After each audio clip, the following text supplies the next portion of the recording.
Second round, I got fucked. I had First game was nice, just regular Mario Party. Second game became Bully Alex. It was, man. I got so badly bullied. Well, it wasn't even just John of me. It was also the game's AI. The game AI completely screwed him over. Man, I basically invited you guys over just to bully me is all that happened. I don't know if I want you guys back over at my house. We may stay in this video format. Oh, shit.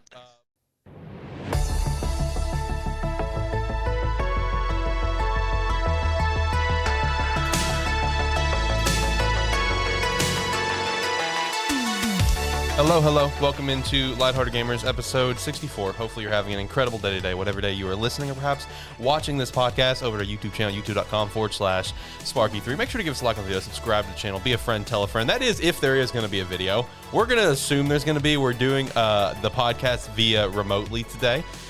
So hopefully there's no problems in the final cut. If there's not, great. There'll be a video where you can see us, but if there's a problem, there won't be video this week. No big deal. Let's go. Keep it moving.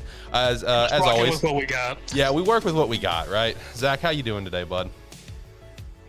I'm doing good. Just getting used to this situation. This whole split screen. This will be fun. Hey, it's actually not too bad of a layout that I made in 5 minutes. I mean, no, it's pretty solid. For a 5-minute layout, it's going to get the job done, and that's what we want. Yes, that's exactly what it's going to get. Yeah, exactly. Hey, maybe we can also use that for AniMan Plus whenever Josh ends up coming back eventually. Never. Yeah, right. You never. Well, dude, his internet's dog shit, too. The test that we tried for that, we wanted to do Zoom or Discord with him a long-ass time ago, but every test that I ran with him, his internet was so bad. Like, the delay was like a solid...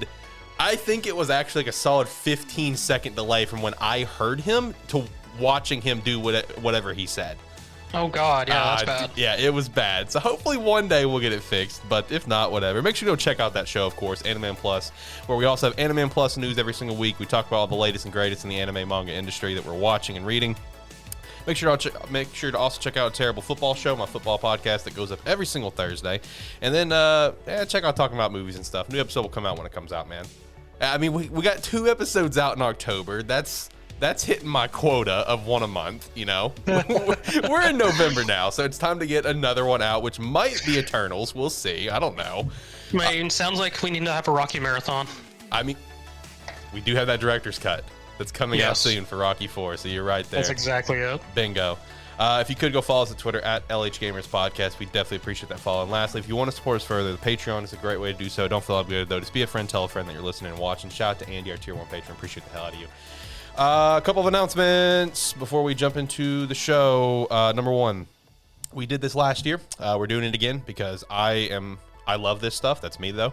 Lighthearted Gamers episode 66 will be our Black Friday special that will be going up on the 23rd of this month, where we're going to be highlighting all of the best deals across every single retailer. Of course, Black Friday is the best time of year for a gamer if you want to catch up on your backlog. I sure as shit I have a very large backlog. I have so many games on my list right now where it's just like, I want to play that, but I kind of want to get it for like hella cheap. Let's wait till Black Friday. I know Biomutant's on that list. Scarlet Nexus has been on that list for a while. I still want to play the Fairy Tail game sooner or later, so I'm going to go ahead and throw that on the list. I mean, I forgot that came out. See, so did I. Yeah, so did I. So hopefully I can catch that on some sort of, buy whatever, get one free for pre-owned games or something, you know. So that's going to, I have a large backlog of games that I've been meaning to check out. So yeah, Black Friday is always a great time of year for gamers. So we're going to definitely be talking about all the greatest deals and tell you where to go and where not to go for certain games or deals.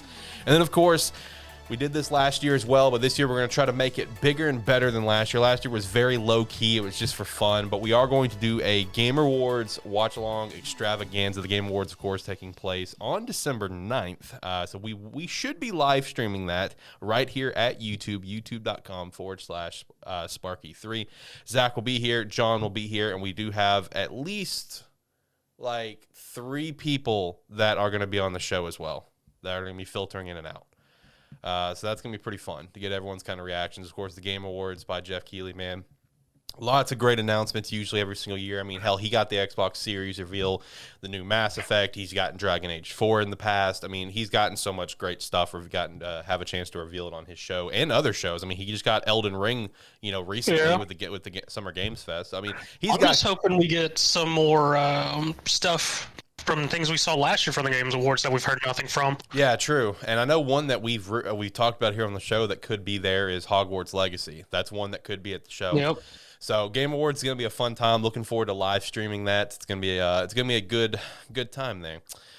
Before we jump into our talks for the week for this episode, I'll be doing my final review on Guardians of the Galaxy. I did beat that game. I have not started a new game plus yet, but I have beat just for my first run. So I will be giving my final review there. We did pick up Mario Party Superstars. Going to give some brief thoughts on that, and we are going to shout out our Game Awards Game of the Year predictions because I believe they're going to be coming out sometime after the 20th. I think because I know the 20th is the cutoff date for that Game Awards. So sometime in those next few days, we should get the announcements for what's going to be the nominees for all categories across the board. So me and Zach are going to throw out our predictions on what could be there for Game of the Year. And just because it's a meme of this show, John loves to point it out. We're going to talk about Mass Effect because the day that we're recording is N7 Day. Of course, a holiday for Mass Effect. So what we're going to do for N7 Day, and honestly, because of how much we talk about Mass Effect on this show, it's a fucking meme at this point. John points it out all the damn time. We may just do an N7 Day thing every year. Once we record around N7 Day, we'll do a different thing every year. It doesn't have to always be a ranking like we're doing today, but we'll do something for N7 Day every year, I think. It's a meme of this show at this point. Let's roll with it. For today, though, Zach and I will be ranking all of the companions across all 4 games, so Andromeda included. I got to say that bottom of the barrel was tough for me to rank because there are some characters that I literally just don't give a shit about. It was a really easy lineup for me. I will say 1 through 5 was pretty easy. 6 through 10 was kind of tough. There was a couple characters where I was just like really unsure where to put them, but the middle of the road was kind of difficult too. Like the 11 through like 20, for example. I think it's 25. Is that right? Yeah. 26 if you count Morinth. Which if we're counting Morinth is 26. I mean, who actually killed Samara and went with Morinth other than just the experiment? You know what I mean? Did you do that you didn't do it for your first time, right? Oh, for my first time now. Okay. See, it's fine if you do it as an experiment, but other than that, I want to know. Please let me know, either at Twitter, at Alex823, or comment down below on YouTube. How many of you actually always kills Samara and gets Morinth? I want to know. How many hardcore renegade players, man. That's true. I do want to know how many of you are out there actually do that. So that's the breakdown for the show, for the main talking points today. Before we jump into all of the rumors and news and shit, is Zach, anything on your mind that we need to talk about? Anything bullshit related? Any thoughts? Have you looked into that game Lost Ark at all? No, I have not. Or is it Lost Ark or Last Ark? I forget. I think Lost Ark sounds right. It's a Korean game, I believe, that's coming over, getting a Western release. It's supposed to be a big ARPG, sort of Diablo style-esque. Ooh. So, yeah, apparently it's real popular over in the East, so I'm starting to get curious about it, because I know it's supposed to be released early 2022, so... Okay.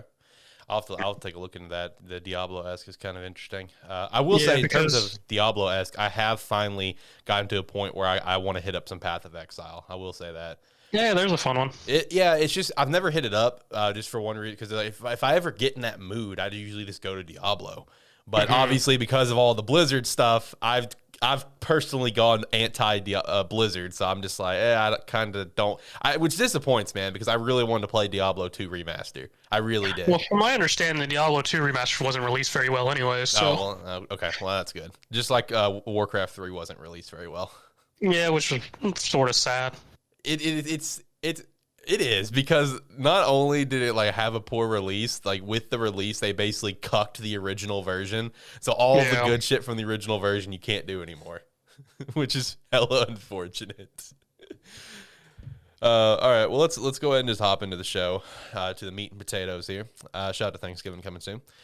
So first up in the rumor mill, Sly Cooper 5, we have kind of plugged that before, that it could be a thing. It seems to be a thing. Apparently, it started development this past summer. So that is the current rumor that's out there, is that it is in development right now, and it did just start development for the actual game. I'm assuming all the pre-development stuff, like the writing and stuff, I'm assuming that's all done, and the actual game development has started. So shout out to that. How happy are you about that? Because you're a big Sly Cooper person. It's about time. You know, it is. It's about time. I mean, it is, dude. Sly 4 like left it on like a cliffhanger, setting up for that next one. And here we are. You know, now going into we're in the PS5 generation, and that was PS3. Almost a decade later. Yeah. So was it PS3 or was that PS4? I think PS3. I don't remember any of them releasing on PS4. Okay. So I mean, hey, at least it's finally kind of happening. You know, that's good. You know, it'll be a couple years before we see it, but at least it's finally happening. Because I mean, because it's kind of like. It's not as severe as Nintendo, but Sony has like some really solid IPs that they just leave dormant, you know? Yeah, they're getting almost as bad as Nintendo. They are. With some of the IPs. Nintendo's real bad about it, man, because they have so many good IPs that they just leave alone and it's just there, and it's left there to die. You know, we can name so many. You know, Star Fox, F-Zero, Earthbound, just to give some notable examples. I mean, Pikmin finally just got something this year, which it's an AR thing, which isn't even that great. But yeah, they also got a mobile game. Yeah. So, so this is actually a follow up from I think we talked about this last week. Did we talk about Skydance Media last week and that collab with the Marvel? Was that the week before? I think that was the week before. Okay, well, I do have a follow-up there. So on the recent Fat Man Beyond live podcast, which, of course, that is Kevin Smith's podcast, he got a chance to talk to the writer for this new Marvel project from Skydance Media, and apparently the writer flat out said that the chat guessed the game immediately. So, and the most prominent answers in this was Ant-Man, Fantastic Four, or Daredevil.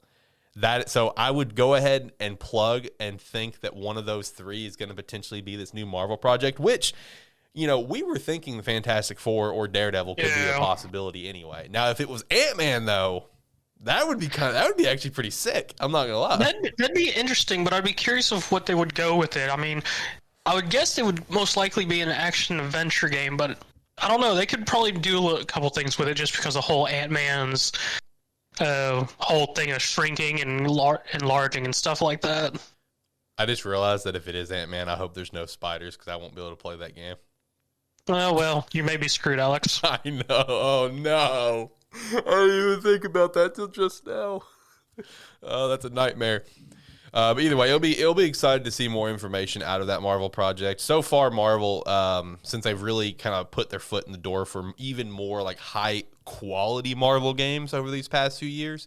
Obviously, Marvel games have been around for a long time, but like now we're really in these AAA projects. I mean, they've had, you know, hits across the board besides Avengers. You know, that's their only miss. But I mean, Spider-Man, Miles Morales, and now Guardians of the Galaxy, man, all hits. And Marvel's Midnight Suns looks promising. Wolverine, we haven't seen anything on it, but it being by Insomniac already gives you a lot of confidence in the game. Let's be real, it does. So I mean, hopefully it's gonna be the same thing here, and we get another hit. Speaking of Marvel's Avengers, though, I got this in the quick news. I'll go ahead and plug it, though.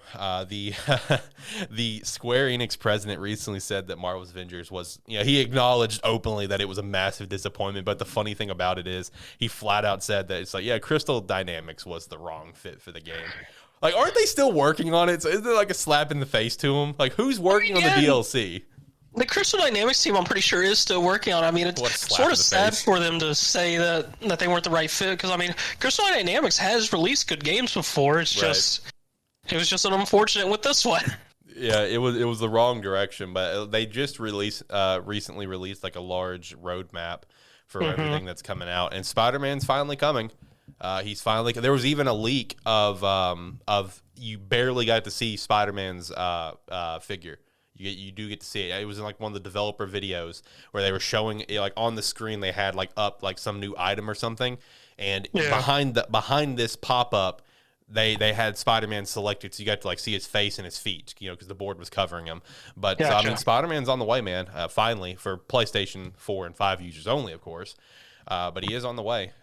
So we'll see how it goes. Speaking of Marvel's Midnight Suns, it was delayed to the end of 2022. Oh. Yeah, we did get the official announcement, which, I mean, that does suck. But it may not be a terrible thing for gamers as a whole, because that was slated for February, which was action packed with games. Because there was like 6 or 7 like huge games all releasing in February. While that may not be a big deal for like you, Zach, but I think for a majority of gamers, they're like, oh, thank God my wallet can take a break at least a little bit in February. I mean, all that meant was I need to buy ones I really want to play in February and then wait for all the other ones to go on sale for 10%, 20%, then usually by like 4 months later, 50%. Yeah. So I don't know. It'll be released sometime at the end of 2022, which that'll be a good fall release if that's the case. So let's see what else we got in the rumor mill. Per Jason Schreier via Bloomberg, Take-Two /2K has canceled Hangars 13's new game, which is codenamed Volt. This is the game, of course, that it's been in development since 2017. We talked about Volt around E3 when there was a leak that came out for stuff to come at E3 that Jason did confirm is all true, and it pretty much was all true minus this game. Obviously, it has not been revealed yet. This is the game that was described as Cthulhu meets Saints Row. Yeah. So yeah, I still don't know what to think of it with its name being Volt, though. Right. But I mean, I guess we'll never find out, seeing as it's been freaking cut. Yeah. And to tie that in, there was also another rumor floating around that Take-Two had canceled a $53 million game in development, which there's no indication what it was, but we can probably safely assume that it was Volt. So $53 million potentially for what Volt has been costing. That's insane. Now, there was some other games that people speculated, like Bully 2 was speculated, which Jason Schreier said Bully 2, that was not it. And Mafia 4 was also speculated, but there was a developer that came out and flat out said that Mafia 4 has never even been in development so far. So that narrows it down to me where Volt was probably that $53 million game. So. Yeah, more than likely. I mean, it's a shame. I already sink that much money into it only to cancel it. Yeah. I think it may have come down to the thing of how much, if they looked at how much more they had to put into it. Right. It's kind of like the Skull and Bones thing. The amount of fucking money that has gone into that, and they want to fucking cancel it, but they're in a legal situation where they can't. Yeah, which is so funny to me. Like 5 years ago. Yeah, because that was supposed to be an expansion for freaking Black Flag that they just decided to turn into an entirely new game itself. And now, because of how much money has gone into it, because it's being developed in like. What country was it? I don't remember what country, but because of like the amount of money that's gone into it, where they've also had to like pull something from the country itself, like it's now like they're legally required to finish the game. They can't cancel it.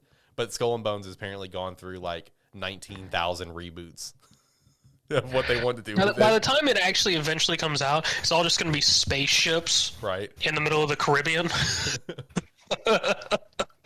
Oh man. Last bit of rumors that we have does involve Pokemon Legends. We've been trying to update you guys on this stuff as it's been coming out.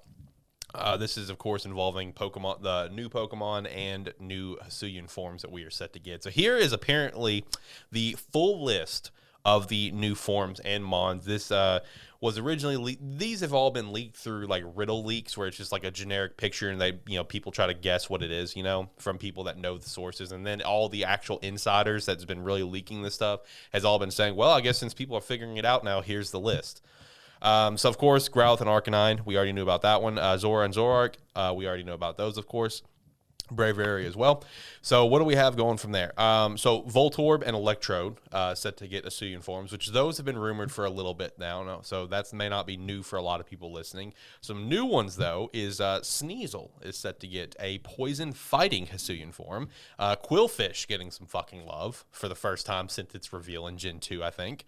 Basculin, of course, getting a new Hisuian form. We already know he's getting the evolution, so apparently he'll get a new Hisuian form as well. The entire Goodra line is set to get new forms, which are set to be Dragon Steel. So that'll be very, very good. Will it?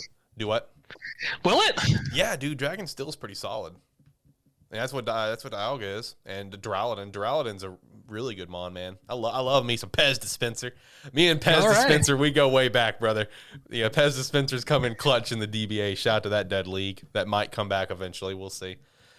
If I ever get the itch for competitive Pokemon, DBA will probably come back. Lilligant will apparently get Hisuian form, as well as Avalugg, which of course is the table, the ice table. I don't remember what gen that was. Avalug is what? Gen 5. Yeah, Gen 5.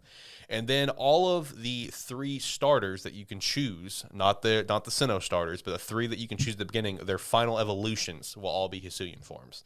So their first and second forms, and we already know the first forms are fine. The second forms will also be normal. And then when they go into Samurott, Typhlosion, and Decidueye, they will have alternate forms. I've seen so many different leaks of what the forms could be. I've seen like Water Dark, Fire. I've seen Fire Rock. I've seen, which Fire Rock would be a dog shit. That's a dog shit type for a start. It's a dog shit type, period. I've seen Grass Fighting, which is also a shit type. I've seen Fire Ghost. I've seen Fire Ghost, Water Dark, Grass Fighting as a combination. Which is all of the, the second types will all hurt each other as well. Fighting super effective to Dark, Dark to Ghost, and Ghost isn't super effective to Fighting, but either way. So I don't know. But I would expect the starters to have Hisuian forms, considering so far in every piece of material that we've gotten, we have not seen their final evolutions, which obviously why would you hide that when we already fucking know what they look like? You know what I mean? So that tells me that they probably will have Hisuian forms. We've already seen the finals for the Sinnoh starters, though. Like I think in one of the trailers, Empoleon was in a trailer. Yeah, they just recently released that. Yeah. So that tells me they'll be fine, but it does tell me that the starters you get to pick will have new forms, which is cool. In terms of new Pokemon, so Sneasel's Hisuian form will get a new evolution. Quillfish will get an evolution. Ursaring will get an evolution. Yeah. And there will be a new Ultra Beast as well. And then, of course, the other 3 are the ones we've already seen in the trailer. Cleaver, whatever his name is, the Scyther-looking one. Basque Legion, which is the best name in Pokemon history. And what was the other one that we got to see? Weird Ear. Yeah. So, Ursaring and Quillfish getting some evolutions. Shout out to Quillfish getting love. Yeah, I don't think I've ever seen anyone use a Quillfish. I did also see some rumors that the Ursaring is going to be rideable, but we'll see about that. Hey! Yeah, we'll see. All right, let's hop over to some actual news. There was, of course, all just rumors here. So first off, let's kick things off with Blizzard. The dumpster fire. Yeah, the dumpster fire that is Blizzard. All right, so Jen O'Neill, she just stepped into the co-leader position at Blizzard in August, is already stepping down out of the position. That was quick. That was quick. That's rough. Mike Ybarra, who is now the sole leader of the company, which he is, of course, from Ubisoft, which also kind of sus. I could be wrong. I think he's from Ubisoft. Don't 100% quote me on that part. I don't want to put some. I don't want to add more fire to the more flames to the fire here or whatever. But I think he's from Ubisoft at one point in time. I also saw from some developers they commented on this where they didn't even find out this was a thing until a meeting, just a shareholders meeting. That's just like, by the way, Jin's gone. She's never coming back. She left. Yes. So, the Blizzard is just a massive shit show. And to tie into that shit show, Diablo 4 and Overwatch 2 have both been delayed. People are now questioning if Overwatch 2 even exists. They don't think it does. And it's now expected either 2023 at the earliest or beyond. Which I gotta say, anyone in their right mind who actually thought Diablo 4 was going to come out in 2022, you're wrong and stupid. I'm going to go ahead and throw that out there. Now, I did personally expect Overwatch 2 in 2022, but Diablo 4 having that 22 release, it's like, it's the same equivalent almost as God of War Ragnarok was projected for this year until we got the official announcement, No one expected that to be a thing. So I don't know why people are upset about Diablo 4, because there was no way it was coming out next year. Because they're been wanting Diablo 4 for forever. With announcements, they assumed it was going to be done. Fair. Yeah, just no chance. Overwatch 2 being delayed, though, that is kind of concerning. I'm convinced this game doesn't exist. I'm convinced the game may be dead because all of their freaking developers are leaving or quitting. True. And, when it comes to the Overwatch 2 delay, it does put Overwatch in a weird place because Overwatch released, I think, only one new character last year. That's it. And it's basically because Blizzard's just like, you're going to have all these new characters coming in Overwatch 2, so they've been kind of pulling back on Overwatch development. So are they going to have to flip the script on that? Are we going to get some multiple new characters this year for Overwatch to compensate for Overwatch 2 not coming? You know what I mean? Yeah. So I am kind of curious how it's going to play out, though. But it is what it is for me, man. Anyway, another dumpster fire comes to a close. Wizards Unite is officially dying come the end of January. Harry, you're not a wizard anymore. Not anymore. I forgot that was a game, honestly. Like, it came out and it had so much steam when it first came out, being like this Pokemon Go-esque Harry Potter game, and then it's just like it never got any more support after that, and it just died. Because Harry Potter goes far, but it doesn't go as far as Pokemon. Yeah, no, it's not going to go that far, dude. But hey, had a good run, I guess, kind of. Like maybe a year and a half, 2 years maybe. Why are those people waving their phones at the building? Right. So the last piece of news, this is also a follow-up to a previous conversation that we had, and this is actually kind of interesting about a couple of different quotes, is a Famitsu interview with Sakurai about Super Smash Brothers. And this is, so Sakurai has had like a column in Famitsu for like the past X amount of years where he'll go on and talk about Smash and stuff like that. But since Smash Ultimate has now reached the end of its development, this is actually the last column with Sakurai, at least for now. So no more columns for Sakurai and Famitsu. So here are some quotes that he said from this interview that's kind of interesting. I am not thinking of a sequel. I am not thinking of it every time. However, I can say with certainty that this would be the end. I can't say with certainty that this would be the end of Smash, which we kind of figured. I mean, Nintendo, that's a moneymaker. Nintendo is going to continue Smash at some point. Next quote. I need to think whether I must release a Smash game or not, even if I have to do something that would disappoint users, which tells me a roster cut, which would be expected. Next quote. I currently don't see a path where Smash can be produced without myself. That is also very interesting. Because he follows up with that and said, honestly, we did try leaving it to someone else, but it did not go well. I'm curious who that is. I really am. And the reason why I'm curious. Blue Box. Fuck off. The reason I'm curious is because Bandai Namco worked on Smash 4. And Bandai helped with Smash Ultimate, right? Bandai, of course, flopped on Metroid Prime 4 where they restarted the entire game. So I'm curious if he's referring to Bandai Namco. Was the one where they were trying to leave Ultimate to Bandai Namco, and it fell short. Now, granted, Bandai did Smash 4, yes, but, I could see it being where, okay, hey, you did pretty well with Smash 4, but going into Smash Ultimate, we have this huge vision we have for it. Let's see if you can do it, and let's say they couldn't. So that's my theory, is that it's Bandai Namco is who he's referring to. It's quite possible. The last quote we have here, if the series were to continue, I have to talk with Nintendo and have a debate on whether it will succeed or not. I must think about this topic seriously. So this was a very interesting set of quotes and a very interesting interview because it kind of gives a little bit more clarity on to kind of what we were talking about with Smash on, will he be back? Which just doesn't give that kind of clarity, but it kind of opens the door for it potentially because he acknowledges that he doesn't know if it can be made without him, which is kind of depressing. That is kind of depressing for him because it's like, let the man retire. But he acknowledges that, this is his baby, as well as, Kirby, of course. He's worked on Kirby for so long, one of the creators of Kirby. But like, this is like his big money-making baby. So he's just like, I don't know if I can leave it to someone else, which is really depressing for him. I mean, it sort of is, because even if he wants to work on other stuff, that's always back there. Yeah. And with him saying that, if he must release another Smash game or not, even if I have to do something that would disappoint users, that does tell me that this roster that we have, this is it, ladies and gentlemen. Wouldn't make it. Yeah, enjoy it. Enjoy it right now with Ultimate, because I think that is definitely referring to all these third parties are probably not coming back, minus a few. I could see Sonic coming back, for example. Sega and Nintendo have such a great relationship. There are a few of these other ones that I could see coming back, potentially maybe the Bandai characters like Pac-Man.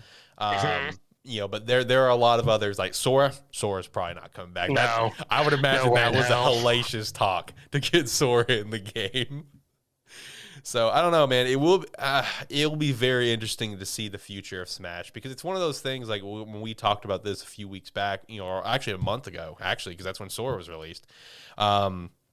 Is like the future of Smash. Like if they are to reduce the roster, like what you pitched, Zach, the game needs to probably take a drastic change in another direction. Yeah, I mean, it could continue going as a fighting game, but with such a large roster and whatnot, if they were to cut back, yeah, it's going to disappoint users greatly and everything. And just as you were saying, getting some of the third-party characters back will be almost impossible. Yeah. I don't know, man. It will be interesting to see how it all plays out. Smash is a game that a majority of gamers hold very closely to their heart, mostly, even if you don't really touch into it, because it's just because of how massive of a collab it is. So we'll see what comes out of the future. I really genuinely hope that Sakurai can go do something else for a couple of years. Leave the man alone. Leave the man alone. All right, let's hop over to our talking points. Do we want to start with Mario Party, I guess? Yeah, let's go with Mario Party. All right, hold on. I want to tell the story for how we got Mario Party. All right, so let me just pull it up. Hold on. I want to get these quotes perfectly. Okay. I want to get these quotes just right. Let's see. Okay. I hit Zach up on Friday. I was like, hey, man, it's like, any talking points you got for tomorrow, anything special you've been up to or want to chat about? Like I mentioned on Discord, I got one back pocket idea for this show. And he just responds later in the day, Mario Party talking point. I said, well, I haven't got it yet. He said, damn it, Alex. I'm like, I can literally get it as soon as we plan a day. And this man says, I got 12 hours right now until I go back to work. And when I called John about it to see if John wanted to play, his immediate response was, how long does he plan to play Mario Party? I mean, it's Mario Party Superstars, man. It's bringing back all the good games. Yes, I want to play Mario Party. So, bottom line, I went and bought Mario Party. So John came over as well. We played Mario Party. We only played 2 rounds, 2 20-turn rounds. Second round, I got fucked. I had first game was nice, just regular Mario Party. Second game became Bully Alex. It was, man. I got so badly bullied. Well, it wasn't even just John of me. It was also the game's AI. The game AI completely screwed him over. Man, I basically invited you guys over just to bully me is all that happened. I don't know if I want you guys back over at my house. We may stay in this video format. Oh, shit. But I mean, it was fun, man. A lot of nostalgia. I mean, my one gripe, and this was my gripe with Super Mario Party is like, dude, the lack of maps is killing me. You have 3 games that you're 3 games you're pulling maps from. You're pulling games from like the GameCube era as well. Which shout out to that because Pushy Penguin's the greatest Mario Party minigame in the history of Mario Party is in the game, which of course is Mario Party 5. But in terms of maps, like your big focus is 1, 2, 3. And like you're only gonna pull in 5 maps when you have 3 games worth, like come on, like what are we doing with the maps, dude? Because it was Super Mario Party as well, like only had 5 maps and they were all very lackluster. At least these maps are good because they're from in some really like a great era of Mario Party being 1, 2, and 3. Some very classic maps. I mean, have they said anything whether they're planning on releasing more maps and characters or things like that? Well, with how Super Mario Party went, I would say probably not. But maybe because of how successful Super Mario Party was for sales, if Mario Party Superstars does kind of the same thing, then maybe we could actually get DLC that we should have got with Super Mario Party. So that would be really dope because I mean there are definitely a couple of Mario Party. There's at least a couple Mario Party 2 maps I'd love to see come back in there, like maybe the Western one, which you commented that you were surprised that didn't make the cut. Yeah, because that's a good map. Yeah, we got Spaceland and the Spooky one, which the Spooky one is the one that we played, and that was overall a decent time across the board. For then we played the classic Yoshi's Tropical Island. I don't want to play that one again. I don't want to play that one again. Also, I still don't understand why Koopa Troopa made it back because he's literally like he's some old guy just reliving good times and be like, all right, go have fun, kids. Yeah, he'll pop up like at the beginning of the Mario Party and like reminisce. Is like, oh, you remember this? And you'll see pictures of like the pixel versions of the game and stuff. That's a nice little touch. Then after he gets done talking, he's like, all right, Toad's got it from here. I got stuff to do. Later. But I mean, overall, it's Mario Party. I mean, what do you want us to say? Like, it's a Mario Party that doesn't eat ass, like Mario Party 9 and 10. Mario Party 9 and 10 had a couple of decent aspects about it, but they ate ass because you were all stuck together in that car that no one liked. Yeah. But I mean, it's a very fun game. I wish there were some aspects in Super Mario Party that came over. Like one immediate example is the large roster. That would have been nice, which I do understand why the roster was cut. I do get it. As well as the character custom dice blocks. I really liked that. I did. I liked that a lot in Super Mario Party. So that would have been nice to have that carry over. But I understand they're trying to go for more of the old school Mario Party feel, and I feel like they hit that. I do. I feel like they did very well. I think they hit the feeling of nostalgia playing this. My favorite part was the whole option of just turn off game tutorials. Yes. I did enjoy that because we turned that off and just winged it every single game. It's like, oh, I don't really remember this one. What do we do? It was us three versus a master level AI. So the master level AI would start and the rest of us would be, how do we do this one? Yo, that master level AI, man, that thing had some nasty reflexes in the mini games. Yeah, that thing freaking defied physics. It wasn't that bad, on the party board. I felt like, but in the mini games, dude, it had like godlike level reflexes. Yes, it did. But I mean, overall, I think it's a great game. Especially if you're a Mario Party fan, I 100% say it's worth the pick up. I mean, it's got so many mini games from the past that you will definitely enjoy from. And I also I did enjoy how you could choose what mini games you wanted before a party. That was cool. Yeah, the packs. Yeah, like when you go into the party, it'll say like all types. You'll have like N64 pack, GameCube pack, a couple other different types of packs, like a versus pack or whatever. It was like a family family one, skill, mini games. Yeah, skill, and I think versus was the other one. I think so. Yeah, that's a nice touch. I do like that a lot. So you can really customize your experience. Maybe I have to pick the GameCube pack to guarantee us getting pushy penguins. I mean, out of the 40 mini games we played, it showed up on the roulette once. Twice. Oh, did it show up twice? Yeah, it showed up twice. I think in both games it showed up one apiece. I'll get my pushy penguins eventually. I mean, I know I can just go to minigame mode and select it, but that takes away the thrill of it being up on the board. Also, I love the stickers. And I love that it tracks how many stickers. Abuse the hell out of that. I do. I love how it tracks it in the final details of the game. That's awesome. So I just spam stickers. Also, shout out to John taking a lot of screenshots. Yeah, making memories. Creating memories. God damn it. All right, where do we want to go from here? We'll save Guardians' final review for last. Do we want to hit some in 7-day thing, or do we want to hit Game of the Year? Sure, let's talk about the Mass Effect and all its wonderful, memorable companions. They the most memorable companions out there in gaming, in my opinion. All right. They're up there. Who wants to go first, me or you? I mean, I can run down my list because mine's probably gonna be a lot quicker. All right, yeah, that's probably fair. Let's do yours first. So I'm just gonna go from top to bottom. I mean, my favorite companion just overall is just Morden.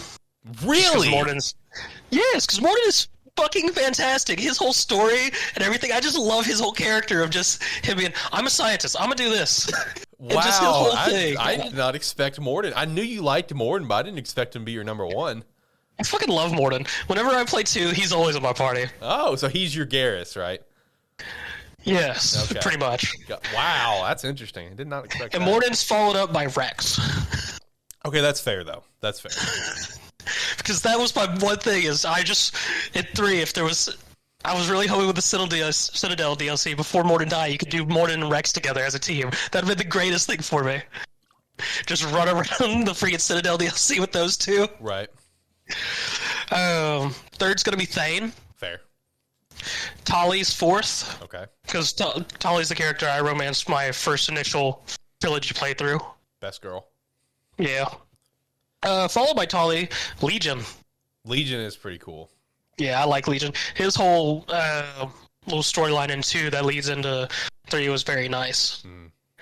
Like, especially, it hurts whenever you do a whole perfect run through and Legion dies at the end of Bring the Death Over. I was just like, fuck. You know what's funny? I just said, yeah, Legion's pretty cool. And I looked over and I see where he's on my list. I'm like, oh, man. I'll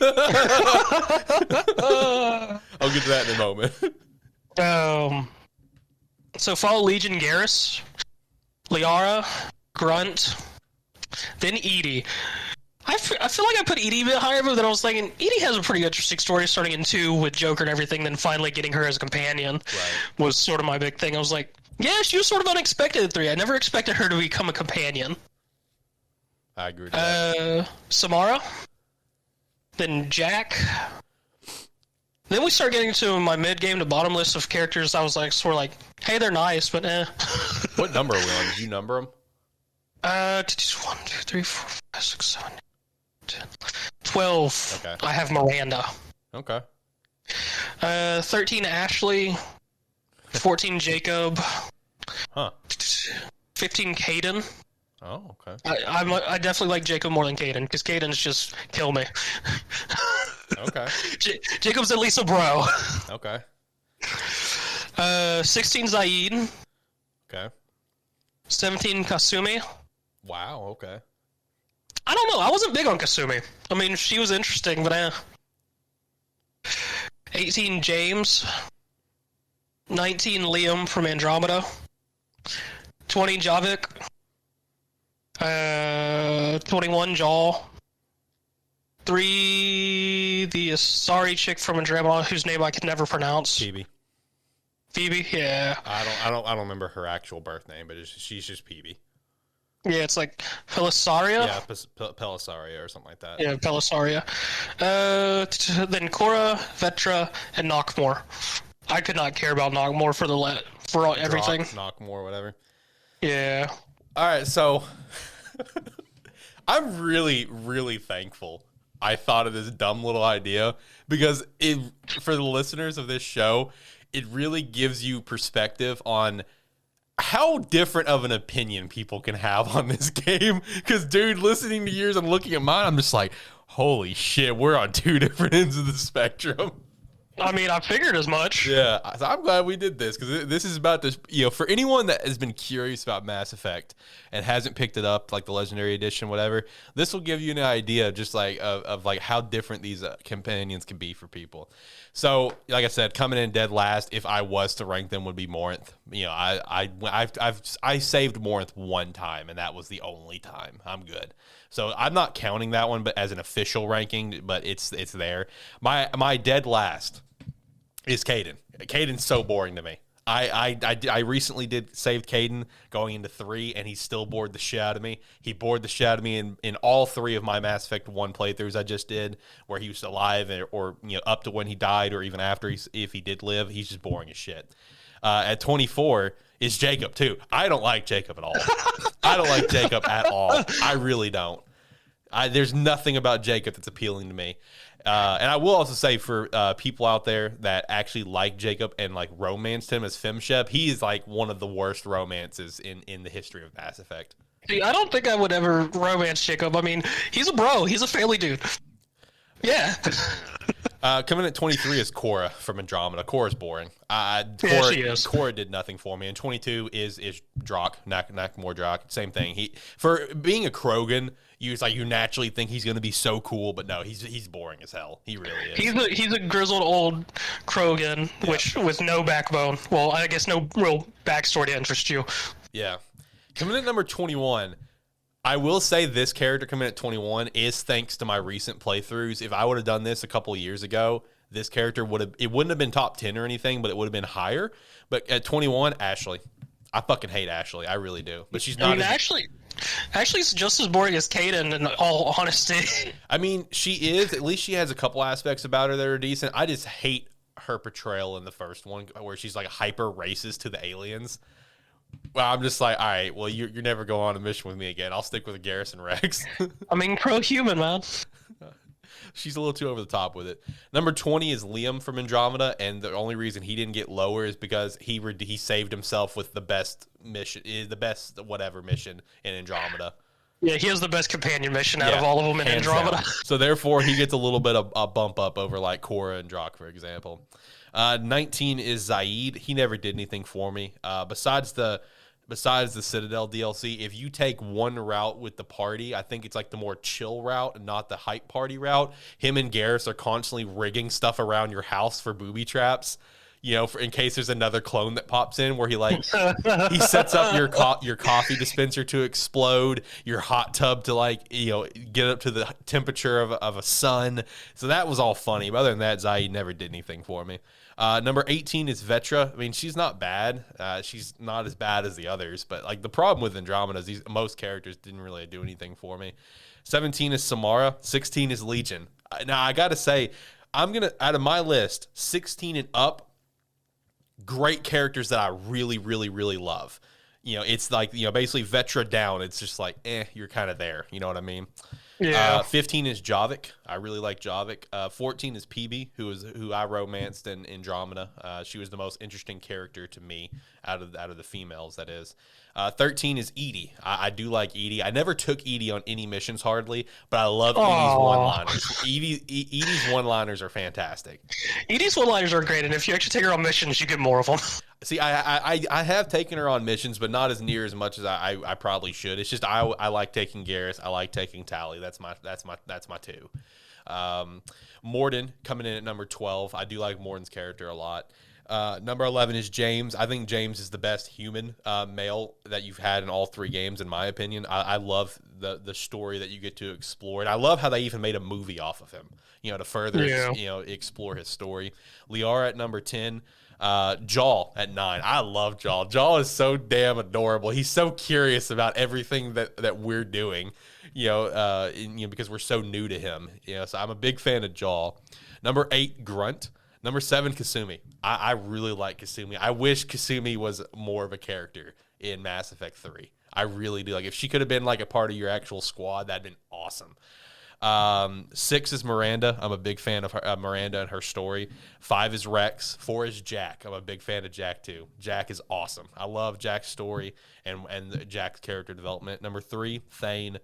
1 and 2 was very tough to decide 1 and 2, but ultimately it came down to not only their personality, but what made the deciding factor for these two was using them in game.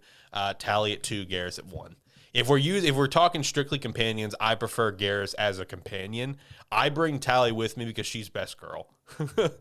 That's just Tally's abilities, they're okay. I mean, the sentries that she creates are honestly not that great. Even if you upgrade the shit out of them, like in 3, for example, they're really not that great. They're just a hindrance and an annoyance, but not like a top tier hindrance, in my opinion. I mean, she's obviously didn't play correctly. I guess I didn't. I mean, she's I think the main difference between us two is just I always played on Insanity, so I learned to use everyone's abilities to match me to be able to just crush everything. Versus, I know you've mostly just played. You just wanted to enjoy the game. I do just want to. I did do some Insanity stuff recently. I beat the first one, Insanity. I was doing the second one in Insanity, and I'm just like, I kind of just want to get through this game quickly because I wanted to get back to 3 as soon as possible. Because I'm on that island of 3 is the best game. I am on that island. I acknowledge I'm on that island. I think 3 is the best game. It's my favorite game. So I just wanted to finish 2 as quickly as possible, and I was having a couple of points of trouble with Insanity. I said, fuck it, I'm just going to go ahead and move on. I want to hurry up and get back to 3. But I don't know. I think Tally is okay as a companion. I mean, she's not bad. But I mean, I think Garrus is a really good companion for everything that he does on the battlefield. Like you max out a couple of abilities over in 3 for like his assault rifles or whatever. And I think it was assault rifle, and the dude can basically just like melt. Literally, like, it was like his whatever ammo he has, he can just he can melt the Reapers. Man, it's ridiculous.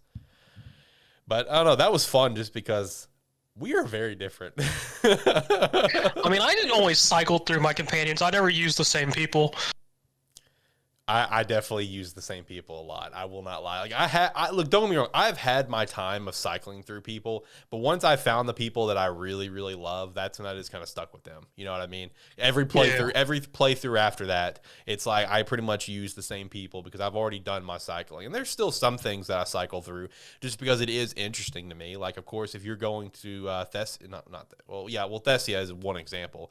But if you're going to Thessia in 3, bring Javik and Liara. Obviously, Liara has to come, but bring Javik. Bring Javik, man. You get some really interesting dialogue if you bring Javik. In Mass Effect 1, when you're going to kill Liara's mom, bring Liara. You don't have to bring Liara, but bring Liara, man. You get some really interesting dialogue. So stuff like that, I'll always cycle through people, give them the options just because, you think about where you can get some interesting dialogue. Like, I never wait this late in the game for this, but if you wait long enough in Mass Effect 2 to do Tally's loyalty mission, bring Legion, if you wait that long, you don't have a large window between getting Legion to doing stuff because of the Reaper IFF, whatever, and your squad being taken, But if you wait long enough on that Tally loyalty mission and bring Legion with you, you get some very unique dialogue at the quarry and the migrant fleet to bringing a Geth on board. So this stuff like that is fun. But let's hop over to our Game of the Year predictions. You want to start or me? I mean, I could start. I mean, Okay. Normally there's honestly, six. Normally there's six, but go ahead and shout out a couple more that you think could be in there. well, I only really because I had to really go through a list of games that came out this year, and out of the ones I saw that I could really think of would possibly announce for games of the year, was what I got here. So, Mass Effect Legendary Edition would technically be in for grabs, yes, because it's a phenomenal trilogy for those games, and the remaster of them was great. So Hopefully that is a contender. I really do. yeah. My other ones I highly doubt it'll be in there, but I would be down for it. Guilty Gear Strive. I mean, that's just been such a good fighting game since it came out, and then the soundtrack with it's amazing. So, will it be in there because it's a fighting game? I doubt it, but I'd be nice to see it. Psychonauts 2. Haven't played it personally, but from what everyone says, it's a great game and was well worth the wait It's of one like of the 12 highest rated years. games to come out this year too. 91 Yeah. on Metacritic right now. Deathloop. Yeah. I very much enjoyed Deathloop and everything. Resident Evil Village. Yeah. And then Hitman 3. Hitman 3 is one that I did toy with too. I think that could be a dark horse. Yeah, I think it could be a good one for Game of the Year. All right, so for me, I think Metroid Dread will be on there. I really do. I think Metroid Dread will be a Game of the Year contender. I think Deathloop as well.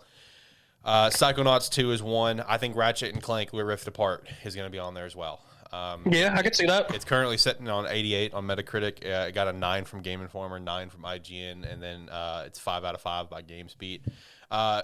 It Takes Two. Haven't played it, but I know it was received phenomenally. I think It Takes Two is going to be a potential lock. Monster Hunter Rise, I think, is a possibility. I don't think it's a lock, but I think it's a possibility. Same thing with Tales of Arise. I do think Tales of Arise is a possibility. I don't think it's a lock. Returnal, that's where it's tough. I don't know where Returnal fits into this. Returnal has some pretty good scores. But I don't know if it would be contender for Game of the Year. It would definitely be contender for narrative or shooter, though, I think. right. Probably narrative, yeah. Resident Evil Village is one that I thought of. And then I am going to throw in my hat for Guardians of the Galaxy. I don't think it'll be on there. I don't, just because there are other games on here that were received better than Guardians. But I think Guardians will at least be in the running for best narrative. I think it will at least be in that narrative for that running, whatever. But out of all, I feel like Guardians might be good for. I don't even remember if it's an award for cast. Is that an award at Games Awards? I don't think so. Dang. Okay. It would be though. If it was, yeah, it'd be a contender in my opinion. It'd win it. There's best performance. There's best performance, which Yeah, that's what I'm thinking of. Best performance. Which best performance? I think the contenders are going to be like Jennifer Hale, which of course voiced Femshep, as Rivet. I think's her name from Ratchet and Clank. I think that will be one as best performance. The guy that plays Colt from Deathloop, I think, could be one. I know he's been nominated already. I'm pretty sure. Both him and the one who plays his female counterpart, whose name I forget at the moment, Juliana. I'm still gonna die on this hill that I think Keanu Reeves should be in there. I'm still dying on this hill. Like, look, Cyberpunk is in this talk for Game of the Year stuff because it released in December. I think Keanu Reeves as Johnny Silverhand needs to be in for best performance. I can see it being in there for best performance. I don't think Cyberpunk's seeing a whole lot of awards, though. No, it's not. Man, imagine the internet shitstorm if it gets nominated for Game of the Year. Oh, there would be a shitstorm. It's a great game. It's just broken. The game itself is good. It's just it can't be played. But I think now I'm going to go ahead and predict some locks. I think Dread is a lock. I think Deathloop's a lock. And I think Psychonauts 2 is a lock. The remaining 3, because there'll probably be 6 if I had to guess, it's literally a toss-up between everything else. But I think those 3 are a lock. I want Mass Effect to be in there, but I know for Jeff Keighley's awards, he usually avoids remasters. Yeah. Which, if he didn't, let's be real, he loves Kojima, so Death Stranding would be in for Game of the Year. Yeah, Death Stranding would definitely be in there.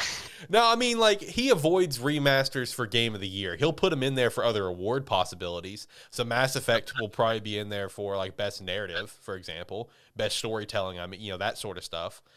Mass Effect will probably be in there. Death Stranding will probably be in one of those categories too. But for Game of the Year, he usually avoids remasters. But if he didn't, we know that Returnal would be in. Not Returnal. Death Stranding would be in there because him and Kojima are best buds. Yeah, there's no doubt. Well, I'm looking forward to seeing the actual nominees, the whole list. We should get it here like in the next couple of weeks. Like, let me look at the calendar. When we go to record on, well, we're taking a break on the 27th. That's Thanksgiving week, so we're taking a break then. And it will probably be announced sometime during that week when we're taking a break. So we'll break it down on the 4th, which would be the week before the Game Awards anyway. So on December 4th, we'll get to give our predictions for all the different categories, or at least the categories we give a shit about. You know, obviously there's some categories we don't care, like best esports team, for example, and best commentator. But at least the categories that we give a shit about, we'll give our predictions on that episode, whatever episode number that's going to be. So I guess now I'll finish up with Guardians of the Galaxy. Zach, you weren't here last episode when I talked about my first initial impressions. Did you watch any of the recap on that? I didn't, but I did want to ask you a question, Alex. How long did you actually take you to run through a game? Probably about 20 hours. 20 hours? 20 to 30 range is my guess. Cool. Because it took me about 19. Oh, wait, you played Guardians? Yeah, I completely beat it. Oh, I didn't even know you got it. Yep. Oh, that's fantastic. Well, what did you think of the game? I mean, overall, it was very enjoyable. I mean, I enjoyed the whole aspect of the crew constantly talking and bickering each other pretty much during everything. I mean, for some people, I could see it be annoying, but it really added to the atmosphere of the game just in any situation. It did, yeah. Yeah, and I very much enjoyed the little bonus thing of just whenever you would go searching for stuff in the little areas, all of them would be like, "What are you doing? Yeah. That's not the right way." Yeah, I love that. That's one thing that I pointed out last week where I was like, I love how Rocket will just be like, "Oh, what is he doing now? Is he about to call us over here? Guys, come over here and look at this. It's so cool." Or like whenever you're with Nikki in that chapter where you're handcuffed, she's like, "Show me some respect." Yeah, hold on, I'm gonna go this way. Are you literally walking away from me? Yeah, no, I'm glad you picked it up. What'd you play it on? Hard. Okay. What console? Xbox One. Xbox One. Got it. Yeah. I mean, I enjoyed it overall. I mean, the combat was very fun. The boss fights were lackluster. Boss fights were lackluster and very few, in my opinion. I mean, I'm sort of, with how the boss fights turn out, I'm okay with how few boss fights there are, because the general combat was a lot more entertaining. Right. Combat was actually one of my negatives, where it's not really a negative, it's kind of like, it's not like a hard, like, oh, this fucking blows, but it's one of, if I had to pick a negative, combat would be one of them, because the combat is fun.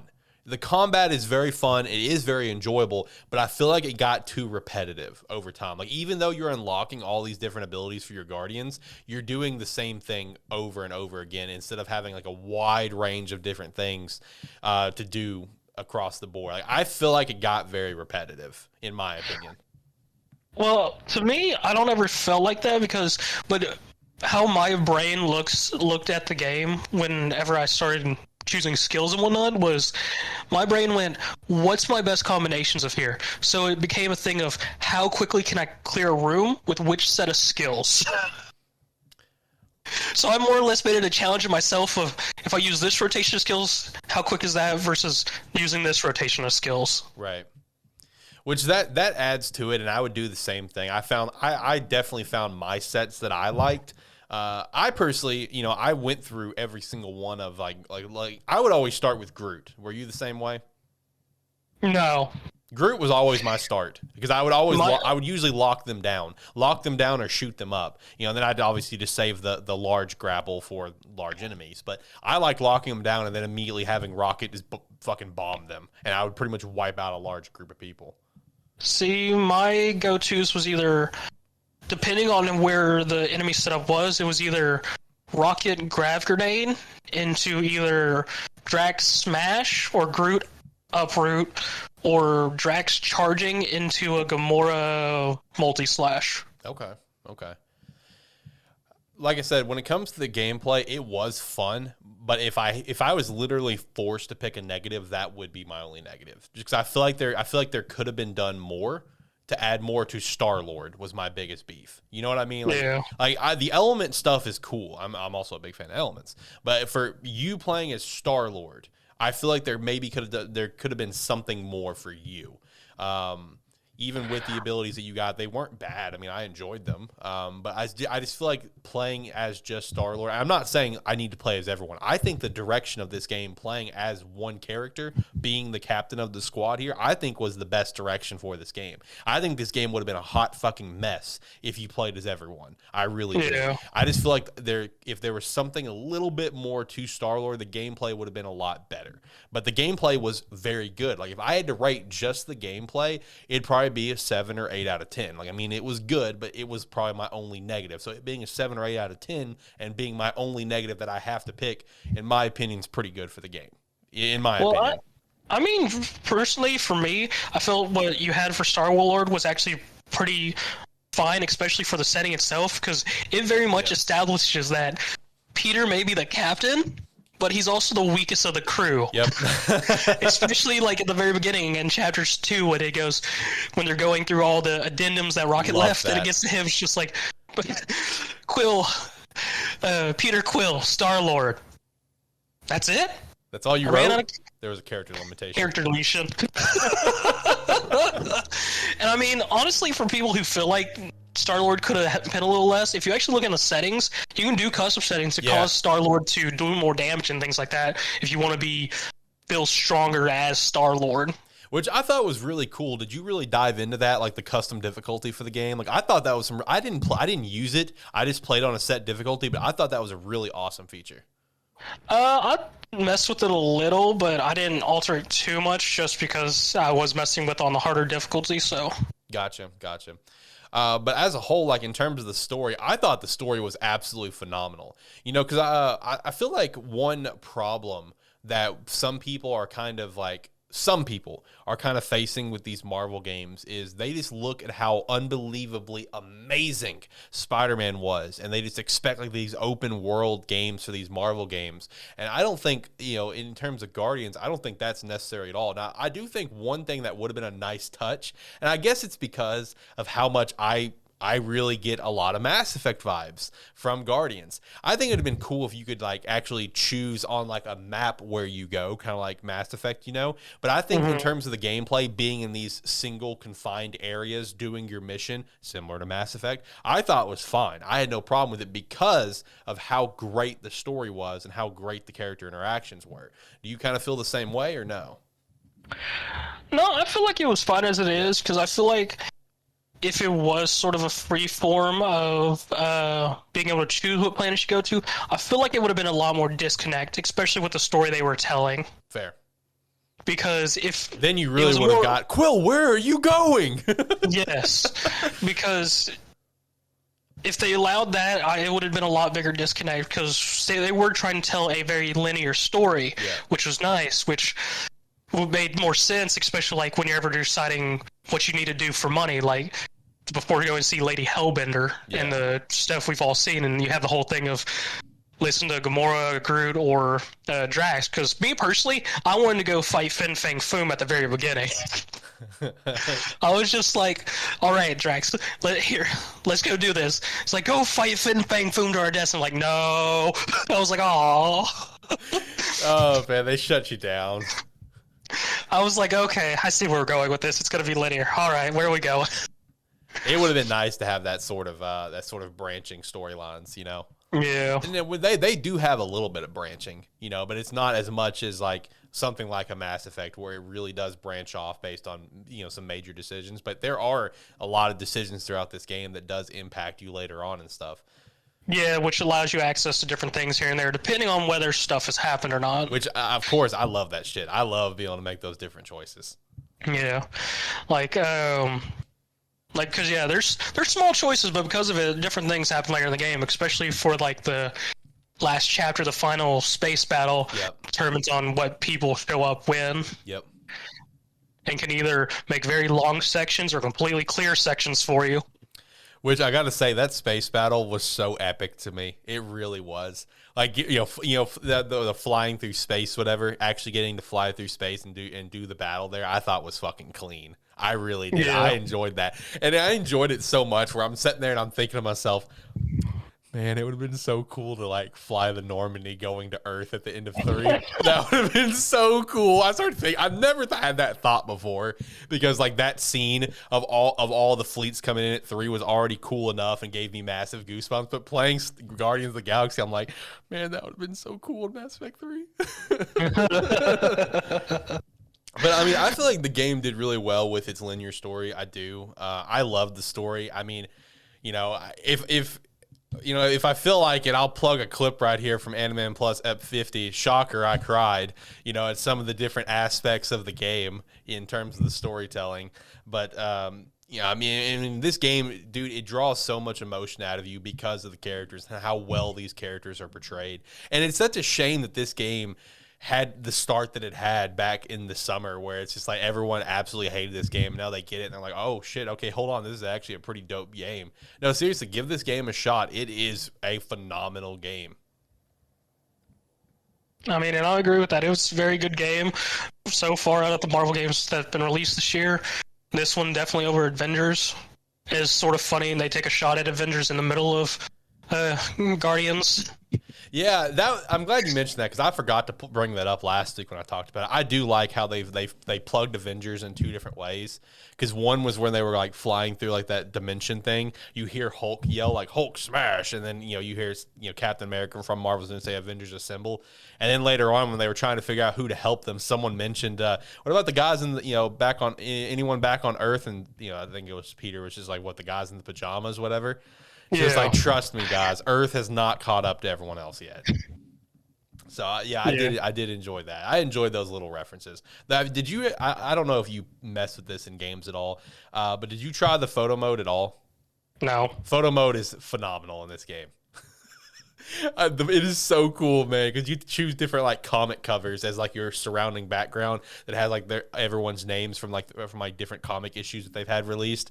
So at towards the end of the game, where your Lady Hellbender throws you your walker, and you go up and catch, and has that epic shot with like the explosion in the background and Fing Fang Foom there. I took a picture of that, and I made it into a cover album.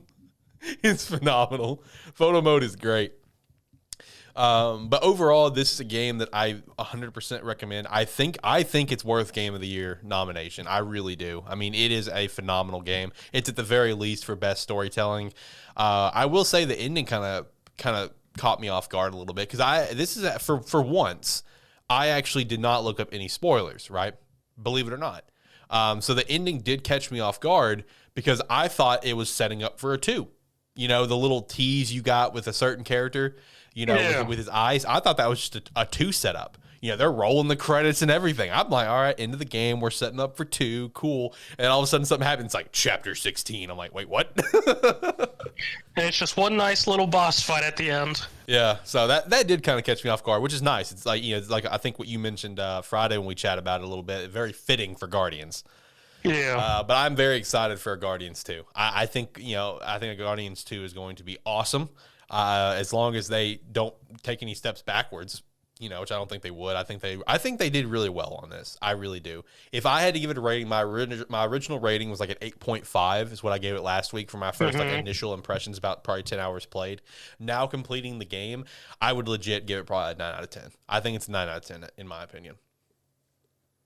Yeah, I think I would probably agree with that mostly. I mean, honestly, overall, it's a very good game. I guess, if you said the weakest point might be to be the combat, because there isn't much variety unless you make it yourself. So, and the thing is, saying that is the weakest point is not even an insult, because it's not like it's bad. You know what I mean? Yeah. I mean, it's just like what you just said. It lacks some variety. That's the only thing. Other than that, I mean, it's not bad. But if you have to pick something negative, that would be my one negative. Everything else, I wouldn't say it's a negative at all. I think the game is fantastic. I doubt it, but if it goes on sale on Black Friday for like $40, you got to pick it up. I doubt it will, but I mean, if it does, that's worth it. I bought the Cosmic Deluxe Edition for $80, and I think that was totally worth it. I think that's a clean steelbook and a clean box that I have in there. I love that thing. But I think that's it for the show. Final Guardians review. Cosmo? Love Cosmo. He is a good boy. It's like, oh, Cosmo, you're such a good boy. No, Cosmo, the best boy. Best boy. Oh, I fucking love Cosmo. Oh, Jesus. I suppose that is it for the show, though. In7 Day, happy shout out to In7 Day, of course. Mario Party Superstars, good game there. Actually, do we want to rate Mario Party Superstars? What would you rate it? I'd give it an 8 out of 5 or 8.5. Sorry. I'll give it an 8 out of 10. Right at an 8, just because we need some more maps. That's my only beef. Give us at least if you could just give us just two more maps, and I would probably bump it up to an 8.5 for me. 5 maps is just lackluster, or at least the ability to unlock maps. You know what I mean? But I'd probably give that one an 8 out of 10, and then Guardians 9 out of 10 is my final review on that one. But I suppose that is it for this show. We'll be back, of course, next week as always. Zach, you got any last thoughts before we got here? Like, comment, subscribe, rate, whatever your platform allows. It does help if you like what's going on and you're watching this on YouTube. You can hit the subscribe button. If you want to know whenever we upload anything, whether it be a clip, one of our videos from another podcast, or even something to do with this podcast, you can hit the bell and it'll let you know anytime a video goes up. Thanks. Well, shout out to our first full video format podcast here, doing it remotely. Hopefully it doesn't look like shit in the final cut. If there's no video, then that tells you it looked like shit. But if there is video, it didn't look like shit. So cool. It worked out. But yeah, do everything that he said and more. We greatly appreciate that. Get excited for the Black Friday special here in just a couple weeks, episode 66. And then, of course, the Lighthearted Game Awards, the Lighthearted Gamers Game Awards Watch Along Extravaganza on December 9th. That will be live streamed at youtube.com/SparkE3. Until next time, guys, have a great day. See ya. Bye.